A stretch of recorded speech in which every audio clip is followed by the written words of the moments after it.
हाँ, आज की चर्चा में आपका स्वागत है। जो लोग चैनल पर पहली बार आए हैं तो प्लीज़ सब्सक्राइब कर लें और बेल आइकन भी दबा दें, जिससे कि आने वाली वीडियो की इन्फॉर्मेशन आपको टाइम से मिल जाए। आप हमारे इंस्टा अकाउंट पे भी हिट कर सकते हैं, इंस्टा आईडी नीचे दी हुई है। रिएक्शन शुरू करने से पहले भरे दिल के साथ में अपने पूर्व प्रधानमंत्री जो अब दिवंगत हो गए हैं मनमोहन सिंह जी, उनको अपनी असीम श्रद्धांजलि पेश करता हूँ। उन्होंने हमारे देश को उस समय बाहर निकाला जिस समय हमारे पास फॉरेन एक्सचेंज बिल्कुल भी नहीं था। तो आज की इकोनॉमी जिस भी दशा में है, इसके लिए उनको इसका पूरा श्रेय जाता है। भगवान उनकी आत्मा को शांति दे। इसके बाद आते हैं जनाब के व्लॉग पर। आपका टाइटल तो देख ही लिया होगा, सॉरी डीपी। इससे पहले कि मैं व्लॉग के बारे में बात करूं, एक चीज नोट करने वाली है। जब सेलिब्रिटी मास्टर शेफ आ गया है, मैडम जैसे कि उसमें कंटेस्टेंट हैं, तो ये उसी बारे में ज्यादा बात करना पसंद करते हैं। देखने वाली बात यह है कि यहाँ घर में मैडम हमेशा सर ढक कर रखती हैं, और अब मास्टर शेफ में खाना बनाते हुए सर पे तो कुछ रहेगा नहीं। और फिर देखने वाली बात यह है कि आज इस व्लॉग में फिर दोबारा से जब वो किचन में नजर आई तो फिर दोबारा से उनके सर पे दुपट्टा आ गया। ये क्या वजह है, ये हमें समझ से बाहर है कि घर में जब खाना बनाएंगे तो सर ढक के बनाएंगे, पूरे अपने सभी सब्सक्राइबर को एक अच्छा मैसेज देते हुए बनाएंगे। लेकिन जब भी बाहर खाना बनाएंगे तो ये सब नहीं चलेगा। वहाँ पे ड्रेस भी ये नहीं चलेगी, और उसके साथ साथ जो है वहाँ पे दुपट्टा भी सर पे नहीं होगा। यकीन ना हो तो फिर फराह मैडम का व्लॉग देख लीजिए, जिसमें कि एक उनके घर पे गई थी। अब भी खाना तो खाना है, इस छत के नीचे बने या उस छत के नीचे बने, दोनों में होती तो वो किचन ही है जहाँ पे खाना बनता है, और देखने वाला वहाँ पे भी अल्लाह है और यहाँ पे भी अल्लाह है। तो मैडम का ये जो ट्रांसफॉर्मेशन है, ये समझ में आने वाली बात नहीं है, समझ में नहीं आता है। अगर आप में से किसी लोगों को ये समझ में आता है तो प्लीज़ कमेंट जरूर कीजिएगा, जैसा भी आप सोचते हैं इसके बारे में। और अब मास्टर शेफ में भी देख लीजिएगा, कहीं पर भी दूर दूर तक वो दुपट्टा उनके सर पे नहीं रहेगा। ऐसा नहीं है कि मास्टर शेफ में कोई कोड है इस तरीके का। इससे पहले भी मास्टर शेफ जो आया था, ये तो सेलिब्रिटी वाला है, पर नॉर्मल मास्टर शेफ जो आता है उसमें ऐसे घरेलू औरतें कुछ आई हैं जिन्होंने अपने सर पे दुपट्टा रखा है, और वो सर से कभी अलग भी नहीं हुआ। चाहे उन्होंने अपनी डिश पेश करी हो, उसकी प्लेटिंग करी हो, उसकी बनाया हो, कुछ भी किया हो, या बात कर रही हो, कोई इंटरव्यू दे रही हो, लेकिन उनके सर पे दुपट्टा रहा है, क्योंकि वो हैं, वो रखती हैं। अब देखने वाली बात यह है कि मैडम अपना ये वाले रूप वहां पर कायम रखती हैं या नहीं रखती हैं, जिसके की संभावना बहुत ही कम है। असल में मैडम को ड्रेस से कुछ नहीं है, किचन से कुछ नहीं है, और दुपट्टे से कुछ नहीं है। बात यह है कि वो जिनके लिए वो व्लॉग बनाती हैं ना, बस उन्हीं का ख्याल रख के वो दुपट्टा डालती हैं। वैसे उनकी कोई अपनी मर्जी नहीं है कि दुपट्टा डालें, ये करें। अगर ऐसा होता तो बाहर भी डालती। तो आप इसी से समझ जाइए कि इस तरह के जो व्लॉग बनाते हैं, ये लोग जो व्लॉग बनाते हैं, ये बिकने के लिए बनाते हैं। बिकने के मतलब जो ज़्यादा से ज़्यादा लोग पसंद करें और उनके व्लॉग्स को ज़्यादा देखें, इसलिए वो वही चीज़ करना चाहते हैं कि जो लोग देखना चाहते हैं। बताइए, जो चीज़ बेचने के लिए आप मार्केट में डाल रहे हो उसको रिव्यू करना तो बनता है। तो अगर हम इस तरह की बातें करते हैं या उनको रिव्यू कर लेते हैं या इनकी ये सब चीज़ें कमियों को हाईलाइट कर देते हैं, तो इसमें कई बार ये लोग भी और बाकी लोग भी हमको जेलस और ये सब का बात लगाने शुरू कर देते हैं। अब आप खुद ही समझ लीजिए, जो चीज़ मार्केट में बिकती है उसको आपको अच्छा या बुरा कहने का या अपनी राय रखने का पूरा हक है। जनाब इतने दिन बाहर रहे और वाकई में उन्होंने एक बार भी मतलब मैडम को याद नहीं किया, और इस बात को भी याद नहीं किया कि इनकी जो जर्नी है यहाँ पर मास्टर शेफ में वो शुरू हो चुकी है। उसके प्रोमो वगैरह शूट होना शुरू हो गए हैं। ऐसे में भी जनाब ने एक बार भी किसी व्लॉग में, जितने भी ये आ रहे थे इनके व्लॉग, जो कि मौधा से आ रहे थे और भोपाल से आ रहे थे, एक बार भी मैडम को वाकई में इन्होंने याद नहीं किया। ना इस प्रोग्राम को याद किया, ना उसका प्रमोशन करने के लिए कोई बात करी। तो बिल्कुल सच बात है, और ये नोट भी करी थी कि मैडम को उन्होंने बिल्कुल भी याद नहीं किया इस सेंस में। हाँ, जहाँ पर गए तो मैडम को फ़ोन करके ज़रूर वो सारे लोगों से बात करवाई, ये सब था। पर जिसे कहते हैं ना, याद करना कि भाई अगर तुम होती तो ऐसा होता, तुम ये कहती, तुम उस बात पे हैरान होती।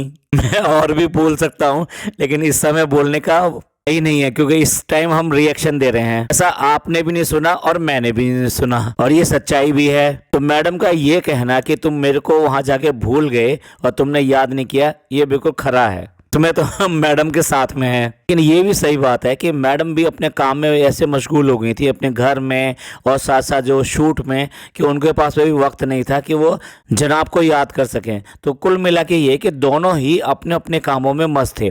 मतलब अब मैं सीरियसली बोल रहा हूँ। और आप जब अपने अपने कामों में मस्त होते हैं, यानी कि आपको अपने काम को दिल लगा के करते हैं, तो ऐसा ही होता है और आपका कॉन्फिडेंस और आपका पूरी तरीके से विश्वास उस काम में लौट आता है और आप और भी ज़्यादा कॉन्फिडेंट और स्ट्रांग दिखाई देते हैं। सेम चीज़ जो है मैडम में भी जनरेट हुई है। वहाँ जाने से मैडम में थोड़ा चेंज आया है। मैडम ने थोड़ा सा अपने, ये ठीक है मानते हैं, डाइट और ये सब कंट्रोल किया है, थोड़ा एक्सरसाइज किया है कुछ अच्छा दिखने के लिए, क्योंकि अब वो टीवी के सामने आएंगी। इसके साथ साथ वहाँ प्रोमो शूट होने के लिए, सब के लिए उनकी जो हेयर ड्रेसर है और जो उनका मेकअप आर्टिस्ट है, दोनों के दोनों आ गए हैं और उन्होंने बड़ा अच्छा मेकअप किया। मतलब मैं कह सकता हूँ कि मैडम का बहुत दिनों बाद में वो रूप देखने को मिला कि जो जिसके लिए वो जानी जाती थी पहले। वक्त लौट कर तो दोबारा नहीं आता है, लेकिन फिर भी पिछले 1 साल में मैडम कभी भी इतनी खूबसूरत नहीं लगी जितने इन प्रोमो के टाइम पे शूट पर और अब यहाँ घर पे भी लग रही हैं। जो मैडम हमेशा इस बात के लिए ट्रोल की जाती थी कि सर में कंघी तक नहीं होती है और कपड़े कैसे कैसे घर में पहनती हैं, नहाना तो दूर रहा, हर समय सर को खुजाती रहती हैं, वो मैडम का अब एक तरह से ट्रांसफॉर्म हो चुका है। खासतौर से मैडम का जो लाइनर और ये जो है इसका जो मेकअप है, ये इतना परफेक्ट अपने आप में होता है, तो वो उनकी ब्यूटी को और भी निकाल कर बाहर करता है। मेरा ये सब कहने का मतलब ये है कि जब आप काम पर वापस आते हैं तो आप अपनी जो मेंटेनेंस जो है मच बेटर मेंटेन कर पाते हैं। और दिन के देखे ये आलसी की तरह है मैडम, जो घर में पड़ी रहती थी, कुछ करना नहीं है कुछ और कहीं जाना नहीं है, तो फिर आप क्या करके क्या करोगे। और बस ऐसे ही ना श्रृंगार करना, ना कपड़ों पर ध्यान देना, पड़े रहना। घर में ऑलरेडी इतनी ज़्यादा हाउस हेल्प है कि आपको कुछ करने की भी ज़रूरत नहीं है सिवाय एक आवाज़ लगाने के और ऑर्डर देने के। ऐसे में आदमी जैसा हो जाता है जो बिल्कुल भी ध्यान नहीं देता, वैसे ही मैडम हो गई थी। तो मैसेज ये है मेरा आप सब लोगों से भी, जो वो लोग सुन रहे हैं, कि आप लोग भी अगर काम से जुड़े होते हैं ना, तो डेफिनेटली आपका एक रूटीन बनता है, आप एक डिसिप्लिन फॉर्म होता है, आप अपने आप को मेंटेन कर पाते हैं, आप अपनी हेल्थ को भी पूरा तरह से ध्यान दे पाते हैं। आपकी हेल्थ भी उसमें जो आपको सहयोग करती है, क्योंकि उसके साथ साथ आपका फिजिकल होता है। फिजिकल होता है तो हेल्थ को क्या चाहिए, खाना चाहिए और फिजिकल चाहिए। माइंड को क्या चाहिए, काम चाहिए, तो माइंड को भी वहाँ पे काम मिल जाता है। तो इस तरह से पूरी बॉडी प्रॉपर फंक्शन में आती है और ज़्यादा हेल्दी होती है। तो जहाँ मैडम जो पहले से गुड लुकिंग और बेटर दिखाई दे रही हैं, वहाँ अपना थोड़ा सा एटीट्यूड भी अब डेवलप कर लिया है। यानी वो अब इस व्लॉग में अगर आप नोट करेंगे, कुछ भाव नहीं दे रही हैं वो बिल्कुल भी जनाब को। अब देखिए जनाब का व्लॉग है ये, और जनाब के व्लॉग के ऊपर रिएक्शन दे रहे हैं। और देख लीजिए बात ज़्यादा हो किसकी हो रही है, मैडम की हो रही है। जनाब ने बिल्कुल मिन्नतें करी, हाथ पकड़ के लाना चाहा और खूब कहा कि आओ आओ, मैं वो सारे सारे कपड़े दिखाता हूँ जो तुम्हारे लिए लेकर आया हूँ, जो सूट लेकर आया हूँ। और वो सूटों को उन्होंने आज तक निकाला नहीं है, यहाँ तक कि अम्मी और बाकी सबको नहीं दिया है। क्यों नहीं दिया है कि पहले हक किसका बनता है, पहले मैडम का हक बनता है। पहले मैडम को दिखाया जाएगा, बाद में फिर उन सब के पास जाएंगे वो। तो जनाब का तो ये मेन कंटेंट है, और वो मेन कंटेंट जो है वो शूट ही नहीं करने दे रही। यानी मैडम बिल्कुल भी भाव नहीं दे रही, और वो पूरे मिन्नतें कर रहे हैं, हाथ पे हाथ पकड़ के भी खींचने की कोशिश करी। नहीं आओ पहले ज़रा ये वाला देख लो, और खाना वो बाद में बना लेना, मैं बाहर से जो टिक्का मंगवा लेता हूँ। उसके भी चक्कर में मैडम आई नहीं। मतलब आप समझ लो रेट जो है बहुत ज़्यादा हो गए हैं, भाव बहुत बढ़ गया है मैडम का। अब जनाब ऐसे ही होता है, जब आपका सीरियल चल रहा था, जब आप आसमान पे थे, अब आपके पास काम नहीं है, घर पे खाली हो, मैडम के पास काम है, मैडम के भाव बढ़ गए हैं। लेकिन मैडम में एक खास बात थी, मतलब ये अच्छी बात थी कि ठीक है वो काम पे नहीं थी, लेकिन जब जनाब का काम चल रहा था, यानी कि मैं अब बात कर रहा हूँ झलक दिखला जा के बारे में, तो मैडम कोई मौका नहीं छोड़ती थी उसकी तारीफ़ करने में, उसकी मेहनत को आगे दिखाने में, और ये करने में कि वो कितना ज़्यादा वो मेहनत कर रहे हैं, उसमें लेबर कर रहे हैं, उनको चोटें लगती हैं, उनको ऐसा होता है, उनको वैसा होता है, वो बच्चे को भी नहीं मिल पाते, मिस करते हैं उसको। इस तरह से मैडम जो ना उनके बारे में हमेशा हमेशा ये इस तरह की बातें करती थी। ये चीज़ जो जनाब से नहीं हो पाती। जनाब हैं वो भी अपने में मस्त और बस ठीक है। और ये तो तब की बात है कि जब ऑलरेडी जो है ना 3 दिन इनको आए हुए हो गए तब ये व्लॉग बना रहे हैं। इसका मतलब ये है कि 3 दिन आगे आए हुए हो गए, अभी तक वो कपड़े खुले नहीं हैं, वो कपड़े वहाँ तक गए नहीं हैं जिन जिन को देने हैं। और ये तो तब की बात है जब मैडम की छुट्टी हुई है। इसका मतलब उनके पास खाली टाइम है। जनाब वेट कर रहे हैं प्रोमो की। भाई प्रोमो वगैरह कोई भी शूट हुआ हो लेकिन अभी तक रिलीज तो हुआ नहीं है मैडम का। मास्टर शेफ वाले ही 2 लोगों को आगे रख रहे हैं, एक तो फैजू को आगे रख रहे हैं और दूसरा तेजस्विनी को फोकस कर रहे हैं। मैडम प्रोमो के बारे में बताते हुए कह रही हैं कि आई लव द कुकिंग, खाना बनाना अच्छा लगता है। मैडम आपको डिजाइनिंग भी बहुत अच्छी लगती थी और वो डिजाइनिंग कहाँ और कब तक और किस जगह तक पहुंच गई आप वो भी बता दीजिए। उन्होंने तो समझ लिया है कि आपने वो चलाकर वो बंद भी कर दिया है। अब यहाँ देखने वाला है कि वहाँ ये क्या करती हैं, जिसकी आज तक ये कॉपी करती रही, या कॉपी नहीं कहना चाहिए, जिसकी रेसिपीज चुरा चुरा के यहाँ पे दिखाती रही, आज वो खुद इनके सामने आके खड़ी हो गई है। कविता किचन जो है उसकी अधिकतर रेसिपीज मैडम ने चुराई हैं और ये भी नहीं कहा कि उसकी हैं, खुद उसके नाम से ना देके अपने नाम से सारी चीजें दिखाई हैं। अब जनाब तो हवा बनाने की कोशिश करते हैं कि भाई ये जो होता है ना रियलिटी शो जो होता है ये 1 डे का होता है, यानी 1 डे में सब कुछ अच्छा और 1 डे में सब कुछ खराब। और जनाब आपके पीछे तो बड़ा बैकअप रहा मैडम का और सारे जजेस का। जो आपका खराब डे भी आया ना तब भी आप बचे रहे वहां पे। अब यहाँ समझाने की कोशिश कर रहे हैं, वहां पर जो है मैडम को अपनी बात पहले कहनी थी तो उन्होंने पॉज लेने के लिए कहा। मैडम जो है ना मैडम बहुत नंबर 1 की चापलूस हैं। मैडम जो है यहाँ पर भी यही काम करेंगी, पूरे की तरह से जो जजेस हैं उनको थोड़ा सा इंस्पायर करना, उनको अपने तरीके से फेवर करना, उस सब के लिए इतनी बटरिंग करेंगी, इतनी बटरिंग करेंगी। अब आप देख लो यहाँ पर भी वो शुरू हो गई है इस बात को कि वो जजेस दोनों क्या कहते हैं कि एक दिन आपका होता है और एक दिन जो है आप बिल्कुल गायब हो जाते हो, आउट हो जाते हो। मैडम अपने ये सारे शस्त्र जो वहां पे खूब अच्छी तरह यूज करने वाली हैं। वो तो एक अच्छी बात है कि चैनल की रेपुटेशन इतनी अच्छी है कि वहां पर हमेशा जो जीतता है वो वही जीतता है जो डिजर्व करता है। अब देखने वाली बात यह है कि फर्स्ट टाइम इन्होंने सेलिब्रिटी वाला अनाउंस किया है। अब इसमें क्या होता है, क्योंकि इन्हें टीआरपी चाहिए और टीआरपी ज़्यादा से ज़्यादा चाहिए, इसीलिए सेलिब्रिटीज़ को बुलाया जाता है।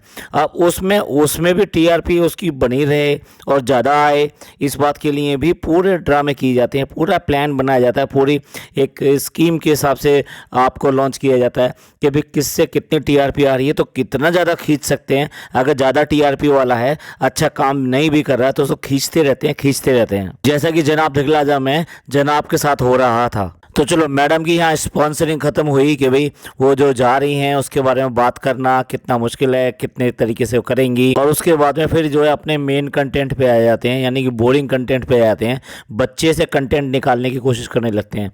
काफ़ी देर तक लगे रहने के बाद में लास्ट में जाके कुछ कंटेंट निकलता है जो वो झाँक कर दिखाता है बालकनी में, अदरवाइज तो जो ना वो रिस्पॉन्ड ही नहीं करता। सच बताऊँ तो ये जो इतनी सी क्लिपिंग शूट करने के लिए जो कोई अच्छी क्लिपिंग आ जाए, ये पता नहीं उसके साथ में घंटे भर जो दिमाग मारते होंगे, या दिमाग मारना कह लीजिए या उसको परेशान करना कह लीजिए, उसको पूरी तरीके से निचोड़ते होंगे कि भाई ऐसा करके दिखा, वैसे करके दिखा, और कैमरा चलता रहता होगा कि भाई कैसे कोई एक अच्छा सीन कैप्चर हो जाए, उसके बाद में वो उसको वहाँ पे डाल सकें। ये होती है बच्चे के बचपन के साथ में ज्यादती। मैडम और जनाब दोनों इसी चीज में लगे रहते हैं। ये छोटा सा बच्चा है, इसके साथ में ज्यादती कर रहे हैं, और वहाँ डब्बा जो है उन दोनों बड़े बच्चों के साथ में ज्यादती करती रहती है। तो लगता है जैसे इनके घर का जैसे ये कानून सा है, नियम सा है कि ये ऐसा ही करते रहेंगे। अब इसके बाद में वही सीन आ जाता है कि जब जनाब जो है मिन्नतें कर रहे हैं, वो कह रहे हैं चिकन टिक्का मंगवा लेते हैं, ये मंगवा लेते हैं, अभी आ जाएगा, मत बनाओ ये अब। लेकिन मैडम बिल्कुल भाव देने को तैयार नहीं है और ना ही वो कपड़े देखने को तैयार हैं जो वो लेकर आए हैं। जनाब ये सोच रहे हैं कि मेरा व्लॉग बन रहा है, भाई कुछ कंटेंट आएगा, क्योंकि कंटेंट इनका ये रहता है आइदर वन टाइम जो शॉपिंग करके आना और फिर उसके बाद में एक एक चीज़ को इलस्ट्रेट करके प्रॉपर तरीके से दिखाना कि हम क्या क्या चीज़ें और कितनी बुद्धिमानी करी हमने, कितनी अक्लमंदी करी है कि हमने इतनी बढ़िया शॉपिंग करी। इसके बाद में मैडम का पूरा जनाब ने मजाक उड़ाया कि किस तरीके से वो बाल नहीं बनाती है, ऐसी पड़ी रहती थी और कंघा भी नहीं करती थी और खुजाती रहती थी, और आज जो वो बाल बनाने बैठ गई है। कि मैडम का ये कहना है कि आज बाल अच्छे नहीं बने हैं। मैडम अच्छे बने हो या ना बने हो, कम से कम नहा लिए, धो लिए और सही तरह से दिखाई दे रहे हो। पहले तो ये भी नहीं था, तो भाई आईफोन का तो ऐसा मतलब इनको शौक रहता है कि आईफोन अगर हर आदमी के पास नहीं आ गया नया वाला तो कुछ नहीं है। पहले जनाब का आया था, मतलब मैडम का कहना ये है कि सबसे पहले वो जनाब के लिए लेकर आती है, चाहे कुछ भी हो जाए। जब लॉन्च होगा तो सबसे पहले जो जनाब का जो मोबाइल आएगा और उसके बाद में मैडम का आता है। तो मैडम का अब आ गया है और भैया एक ही घर है, उसमें कुछ ऐसा नहीं है कि आ गया है नहीं आया है कौन लेकर आया है। बस इन्होंने बना रखा है कि मैडम जो है जनाब को देंगी और जनाब जो है मैडम को ला के देंगे। कुछ भी गिफ्ट कर लो, बहुत आ रहा है पैसा, पैसे की कोई कमी थोड़ा ना, व्लॉग चल रहे हैं खूब चल रहे हैं और उससे पैसा छाप रहे हो, तो फिर चाहे आईफोन एक दूसरे को गिफ्ट कर दो, चाहे हाथी एक दूसरे को गिफ्ट कर दो। और मैडम ने पूरी ओवर एक्टिंग दिखाई कि भाई तुमने मेरे को विश नहीं किया तो मैं तुमसे बात नहीं करूंगी, मैं तुमसे गुस्सा हूँ, अब तुम्हें मनाना पड़ेगा मेरे को। अब डब्बा का बर्थडे में ये पहुंच गए। डब्बा ने अपने शूट में बिल्कुल भी इनको भाव नहीं दिया है, खास तौर से मैडम को नहीं दिखाया। मैडम को का सिर्फ एक शूट दिया है और जनाब के जरूर 2-3 शूट हैं, लेकिन उसके अलावा उन्होंने कुछ भी कवर अप नहीं किया। यहाँ तक कि वो दोनों आपस में बात कर रहे थे, कुछ भी कर रहे थे, कुछ भी कवर अप नहीं किया उसने। सब cut cut cut cut cut cut cut, यानी भाभी को कट करके बाहर निकाल दिया। अब जनाब जो है अपने व्लॉग में दिखा रहे हैं कि भाई किस तरीके से उसके बर्थडे के लिए सेलिब्रेट करने के लिए गए थे और उन्होंने क्या दिया वहाँ पर और किस तरह से केक एक दूसरे को खिलाया। मैडम पता नहीं कौन से चेक दिखा रही हैं उसको कुछ समझ में भी आ रहा है कि ये चेक्स क्या है और 1 2 3 4 क्या है जो मैडम अपना करके दिखा रही हैं। और भाई साहब ये तो बफे है, तो बफे में आप कुछ भी लेके खा सकते हैं। वहाँ डेजर्ट में एक नहीं कई सारे आइटम हैं और मैडम ने लगता है कि डेजर्ट के सारे आइटम जो है ना अपने प्लेट में सजा लिए हैं। कम से कम 10-11 आइटम हैं जो सारे डेजर्ट में वहाँ पे रखे हुए हैं। पेस्ट्रीज हैं, दूसरी डिशेज हैं। और जैसे ही मैडम ने ना गिफ्ट दिया डब्बा को, जगत अम्मी लपक कर आएंगे क्या लेकर आइए, देखूं तो जरिए क्या चीज़ है, क्या कैसा गिफ्ट है। फिर जनाब ने अपने हाथ से उसको ब्रेसलेट पहना दिया। अम्मी के मन में जरूर ख्याल आया होगा कि मुझे तो घड़ी और इस सब में टाल देता है ये, और मेरे लिए गोल्ड कब लेकर आएगा ये। मैडम की मम्मी जो है उनके साथ रहने लगी है ना, तब से उनको कुछ ज़्यादा ही इस बात की, ये अपनी मम्मी के लिए पता नहीं क्या क्या करती रहती है और मेरे लिए तो बिल्कुल नहीं करती है। कि सच पूछो तो उसने इतना किया है, इस सारी पूरी फैमिली के लिए इतना किया है कि ये तो कोई मतलब अब क्या कहें। ये डब्बा कर रही है क्या, डब्बा कर रही है, डब्बा कुछ भी नहीं कर रही उसके मुकाबले अगर देखा जाए, जस्ट ऑपोजिट है। जितना इसकी भाभी ने किया था उसके आसपास भी नहीं कर रही है। और आखिरकार इनकी इन्हीं हरकतों की वजह से मैडम ने भी जो है बिल्कुल अब धीरे धीरे करके किनारा कर लिया है और जनाब भी थोड़ा सा पीछे हट गए हैं। ये डब्बा है ही ऐसी, ये मतलब किसी के साथ मिलके नहीं रह सकती है, किसी की सगी नहीं है, किसी को नहीं छोड़ती, हस्बैंड को नहीं छोड़ती, अपनी माँ को नहीं छोड़ती, बच्चे तो हैं ही क्या, और सास का तो आपको पता ही है कि कब कब कितना कितना नाप दिया है इसने। तो चलिए यही एंड करते हैं इस पॉडकास्ट का। आप सबका इसके बारे में क्या कहना है प्लीज़ कमेंट करके ज़रूर बताइएगा। ये पॉडकास्ट आपको अच्छा लगा हो तो प्लीज़ लाइक कीजिए, सब्सक्राइब कीजिए, शेयर कीजिए। थैंक यू, धन्यवाद, शुक्रिया।